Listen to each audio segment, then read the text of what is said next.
اللہ نے حرام فرما دیا ہے۔ حضرات آج اگر ہم سونے کی انگوٹھی پہنیں گے اور حضور نے رخ انور قبر میں اگر حضور تشریف لائے اگر پھیر لیا تو ہمارا حشر کیا ہوگا؟ حضرات غور کریں۔ تو آج میں نے لوگوں کو بتایا جمعے کے بیان میں کہ حضرات کوئی سونے کی زنجیر پہن رہا ہے، مانگ رہا ہے تو کس سے مانگ رہا ہے؟ لڑکی۔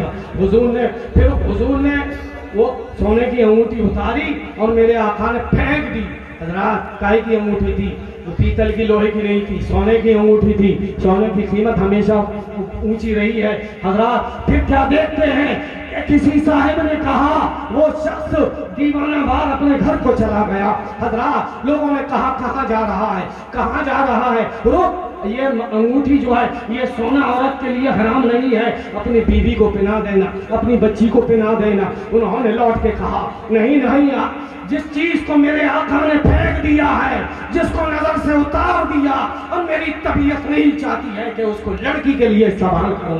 حضرات غور کرو، یہ صحابہ ایسے تھے، یہ عشق ایسا تھا جسے حضور نے اتار کے پھینک دیا، اسے پھر دوبارہ ہاتھ میں لینا گوارا نہیں کیا۔ تو آج تم کیسے مسلمان ہو؟ میرے آقا نے تو تمہیں اس وقت بھی یاد کیا تھا جب حضور تشریف لائے تھے، اور جب دنیا سے جا رہے تھے اس وقت بھی یاد کر رہے تھے۔ امتی لب پہ جاری رہا، ناز برداری امت پہ لاکھوں سلام۔ تو میں کہتا ہوں مانگنے والوں، اے فقیروں، تم سے زیادہ نادار کوئی نہیں کہ تم لڑکی والوں سے مانگتے ہو۔ بیچارہ گرمی گھر رکھ دیتا ہے، پوری زندگی پریشان ہو جاتا ہے، بینک سے سود لیتا ہے۔ میری آنکھوں کے سامنے کا یہ منظر ہے حضرات، اور وہ بیچارہ پوری اپنے بچوں کو پھر صحیح طریقے سے کھانا بھی نہیں کھلا پاتا ہے، اور تو کیسا ہے کہ تو نے اپنا پیٹ بھر لیا، گالی مانگ لی۔ حضرات غور کرو، ذرا دل پہ ہاتھ رکھ کے سوچنا، اور آخر کیا محاسبہ آخرت سے بے نیاز ہو گئے؟ کیا عاقبت اندیش ہو گئے؟ حضرات سوچو،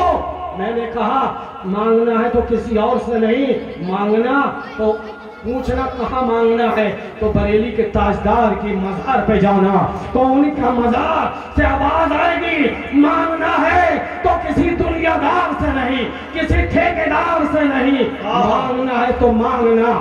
کون دیتا ہے دینے کو منہ چاہیے، کون دیتا ہے دینے کو منہ چاہیے، دینے والا ہے سچا ہمارا نبی۔ مانگنا ہے تو ان سے مانگنا جو اتنا دے دیتے ہیں کہ وہ انسان پھر کسی کا مانگتا نہیں رہتا ہے۔ حضرات اور چمکنا ہے جس کو تو وہ کہیں اور نہیں چمک سکتا ہے۔ سب چمک والے اجلوں میں چمکا کیے اس بارگاہ میں جانا پڑے گا، سب چمک والے اجلوں میں چمکا کیے اندھے شیشوں میں چمکا ہمارا نبی۔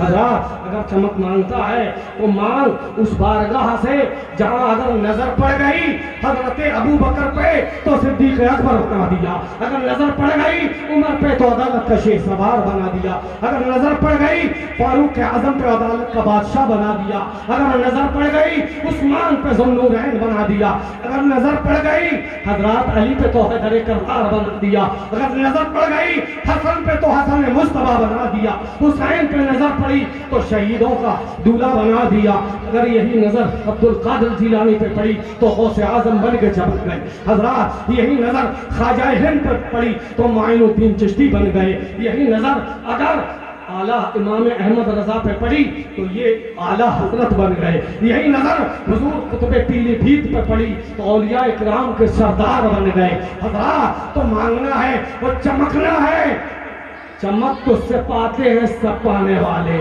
چمک تو سے پاتے ہیں سب پانے والے، میرا دل بھی چمکاتے چمکانے والے۔ حضرات تو میں نے آپ سے اتنی بات کہی تو آپ بتاؤ لڑکی والوں سے مانگو گے؟ مجھے بتاؤ کسی کے مانگنے سے کسی کے گھر کا خرچ پوری زندگی چلا ہے؟ کبھی اپنے بازوؤں پہ بھروسہ کرو، انشاءاللہ اٹھو گے ہمت سے کمانے کے لیے۔ جیسے ماشاءاللہ ہمارے اسلم بھائی دیکھو بیٹھے ہیں سبحان اللہ، صبح اسکوٹی چالو کر کے اپنی دکان پہ جاتے ہیں۔ حضرات کوئی کسی کا پیٹ نہیں بھر سکتا ہے، مانگنا ہے تو اللہ سے مانگو، مانگنا ہے تو محمد رسول اللہ سے مانگو، کوئی کسی کا پیٹ نہیں بھر سکتا ہے۔ حضرات کیا کیا بات سمجھائی جائے، ماحول اور معاشرہ اتنا بگڑ چکا ہے۔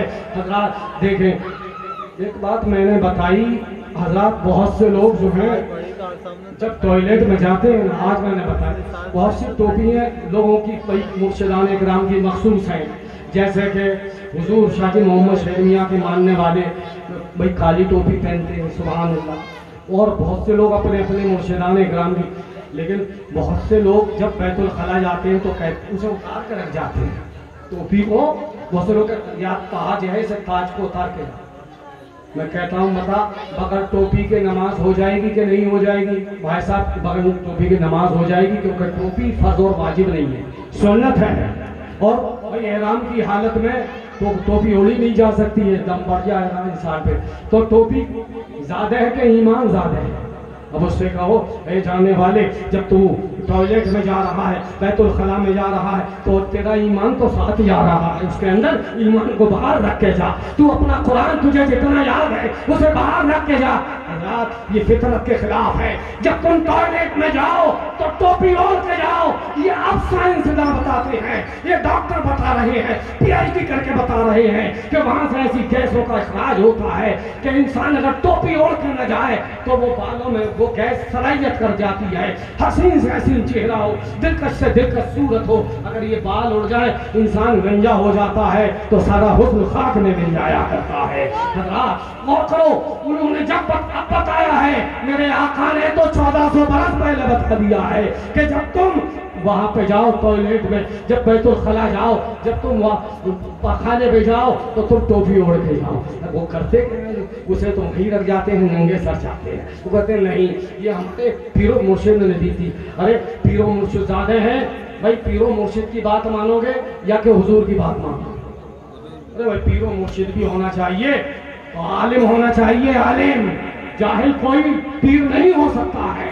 سب سے پہلے مولانا اور مولوی بنے تھے نظام الدین اولیاء، درس نظامی تو حضور غوث پاک نے بھی پڑھا تھا۔ حضرات پیر ایسے نہیں ہو جاتا ہے، لیکن کچھ علم ایسے ہوتے ہیں، اللہ تعالیٰ جاہل کو ولایت نہیں دیتا، کس کوئی جاہل ولی نہیں ہوتا، پہلے علم دیتا ہے۔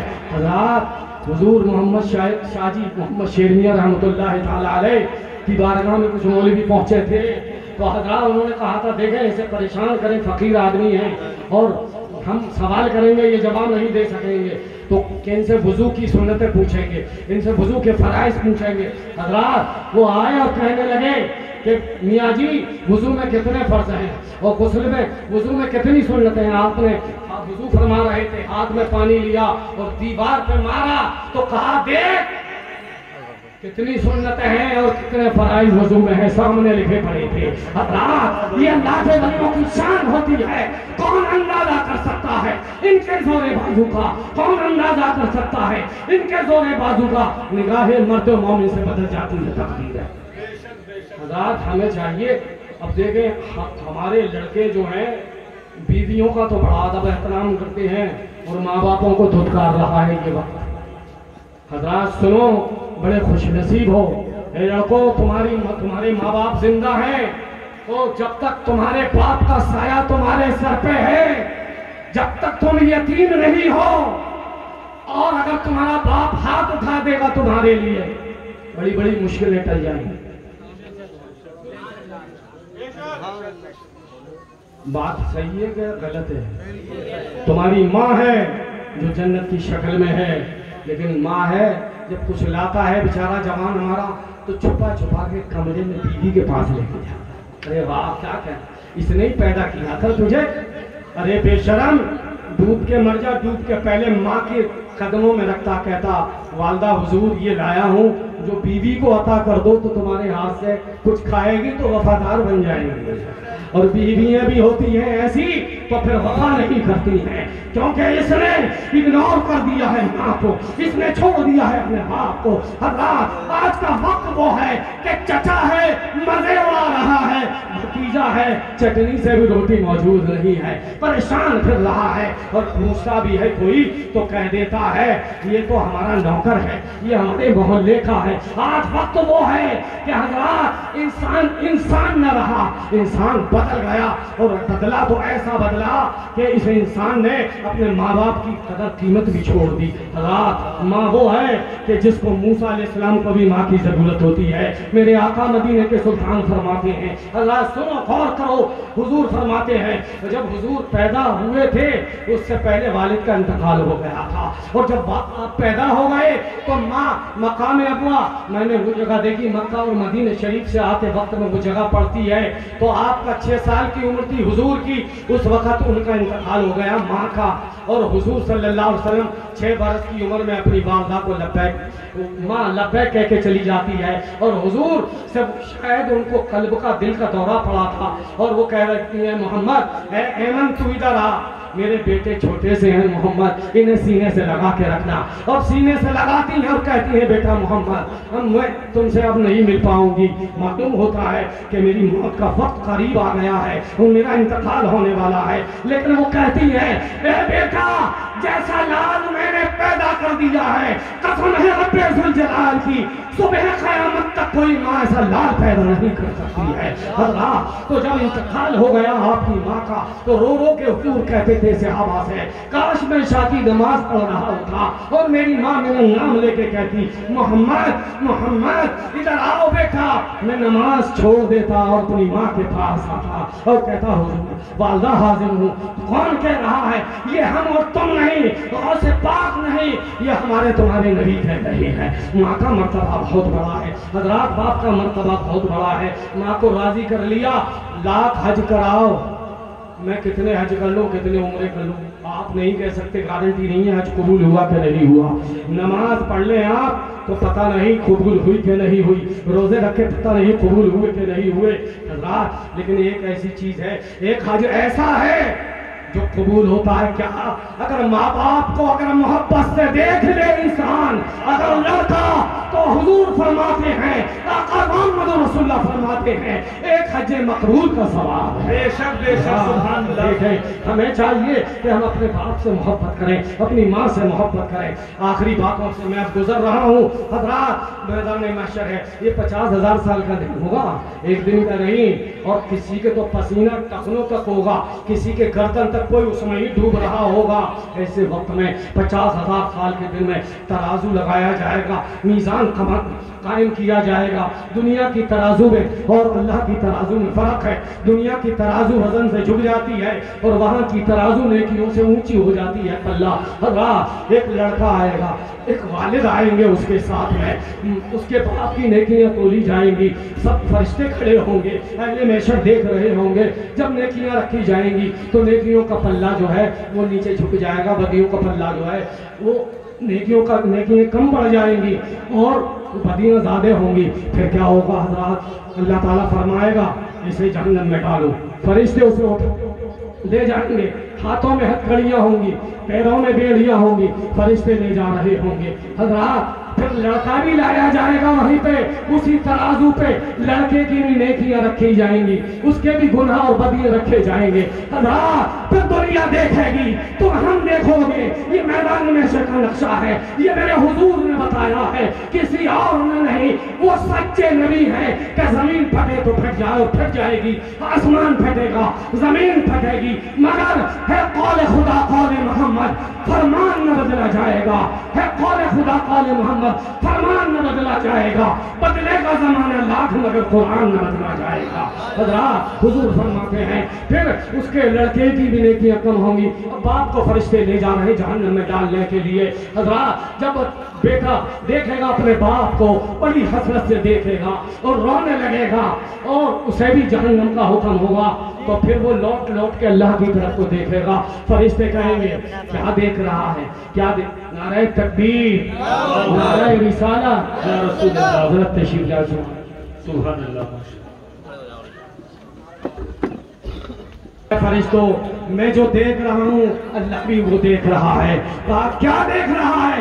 کہا اللہ نے فرمایا ہے لا تقنطوا من رحمت اللہ, میری رحمت سے کبھی امید مت ہونا. اس کی رحمت پہ امید کر کے میں دیکھ ہی رہا ہوں کہ کاش, اور میں اللہ سے اب یہ عرض کروں گا. اللہ سے کہتا ہے وہ بندہ مومن, وہ کہتا ہے گناہگار مومن, وہ کہتا ہے لڑکا اے میرے مالک اب تو اس کے گناہ میرے باپ کے گناہ میرے اوپر ڈال دے اور میرے باپ کو اب تو چھوڑ دے جہنم سے. مجھے دیکھا نہیں جاتا ہے کہ میرا باپ میرے سامنے جہنم میں چلا جائے. حضرات پھر دیکھتے ہیں کہ میدان محشر کا نقشہ بدل جائے گا. اللہ فرمائے گا اے فرشتوں لوٹا کے لاؤ اس لڑکے کو, اس کے باپ کو لوٹا کے لاؤ. اب یہ پھر اللہ تعالیٰ حکم فرمائے گا, اب تک یہ جہنمی تھے اب یہ جنتی ہو گئے ہیں. سبحان اللہ. فرشتے کہیں گے اے مالک آخر بات کیا ہے؟ اللہ فرمائے گا کہ جسے اپنے باپ سے اتنی محبت ہے تو مجھ خدا کو, مجھ اللہ کو اپنے بندوں سے 70 ماؤں سے زیادہ محبت ہے. حضرات اللہ تو یہی فرماتا ہے ہم تو مائل بکرم ہیں, کوئی سائل ہی نہیں, راہ دکھلائیں کسے رہ ربے منزل ہی نہیں. رحمت حق بہانا بھی جو ہے حضرات اس کی رحمت بنا کے اس کی رحمت تمہیں تلاش کر کے بخشنا چاہتی ہے. دیکھیں باپ سے محبت کے صدقے میں بھائی بیٹا جنتی ہو گیا کہ نہیں ہو گیا. اب دیکھیں اللہ نے ہمیں اور آپ کو توفیق دی ہے, اصلاح معاشرہ غوث اعظم کی کرامتیں بے شمار ہیں. مگر حضرات 32 سال پہلے میں نے کرامتیں بیان کی اور سبحان اللہ آپ لوگوں نے بہت کرامتیں سنی, مگر اب ضرورت ہے تعلیمات غوث اعظم کی.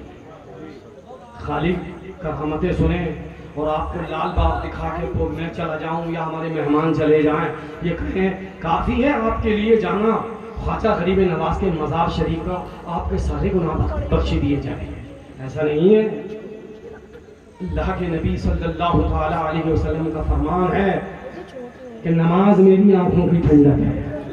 اگر یہ نہیں نماز پڑھو گے تو قرآن کہتا ہے جہنمی جھانک کے کہیں گے, جنتی جھانک کے کہیں گے کیسے چلے گئے جہنم میں, ما سلککم فی سقر, جہنم میں کیوں چلے گئے؟ جہنمی کہیں گے قالوا لم نکن من المصلین, نماز نہیں پڑھتے تھے.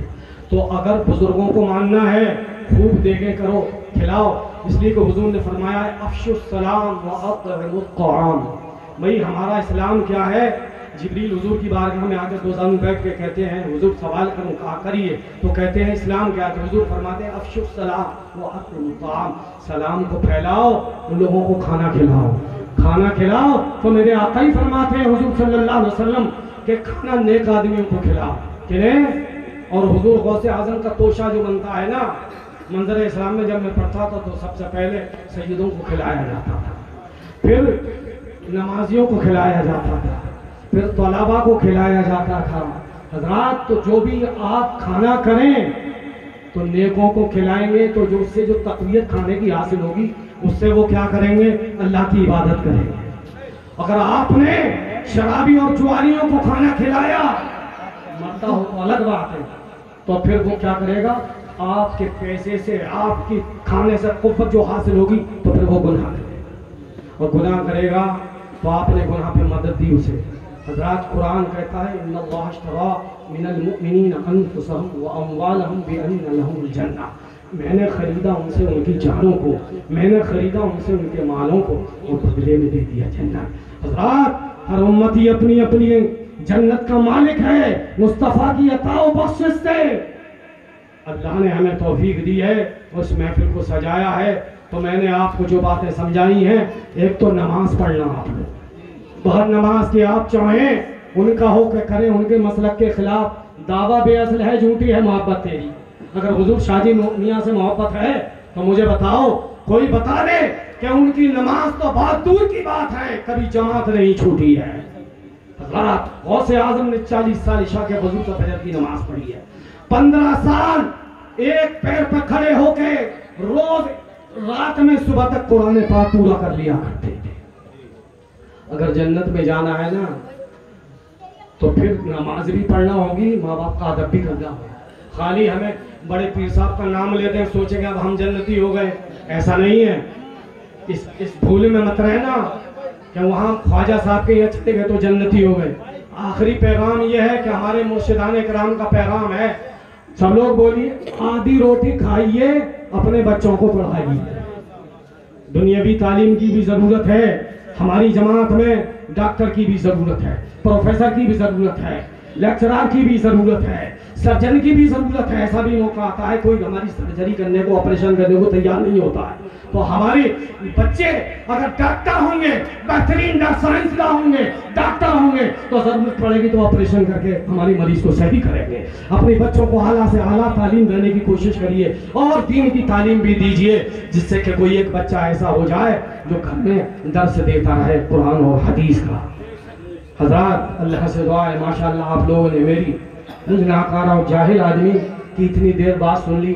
میں تو سمجھ رہا ہوں کہ آپ لوگ بڑی محبت والے ہیں، اور آپ نے سن کے مجھے مطمئن کیا کہ دنیا کے ایسے ایسے لوگ آ جاتے ہیں گمراہ کرنے کے لیے.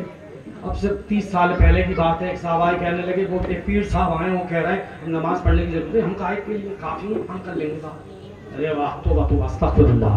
حضرات اگر کوئی ایسے کہے تو مسلمان نہیں. پیر تو بہت دور کی بات ہے، وہ پیر کے برابر نہیں ہے. پہلے نماز ہے، بعد میں پیر ہے. پہلے رسول کا حکم ہے، بعد میں پیر کا حکم ہے. پہلے اللہ کا حکم ہے، بعد میں مرشدان اکرام کی تعلیم اور ان کا حکم ہے. پہلے ہمارے یہاں مقدم اللہ تعالیٰ ہے، ہمارے نبی ہیں، پھر ہمارے مرشدان اکرام تو ایسے ہیں. حضور شاہ جی محمد شیر میاں نے کبھی نہ کہا ہوگا سینے پہ ہاتھ مار کے تمہیں نماز پڑھنے کی ضرورت نہیں ہے. حضرات میں نے دیکھا تھا حضرت نوشی میاں تشریف لاتے تھے تو سب سے پہلے کہتے تھے کہاں ہے بھائی قاری صاحب کو بلا کے لاؤ. مجھے بلایا جاتا تھا، میں تقریر کرتا تھا. مجھے وہاں ان کے ایک بیٹوں کی ادھر سسرال ہے، وہاں پہ کہتے تھے وہاں چلو آپ. حضرات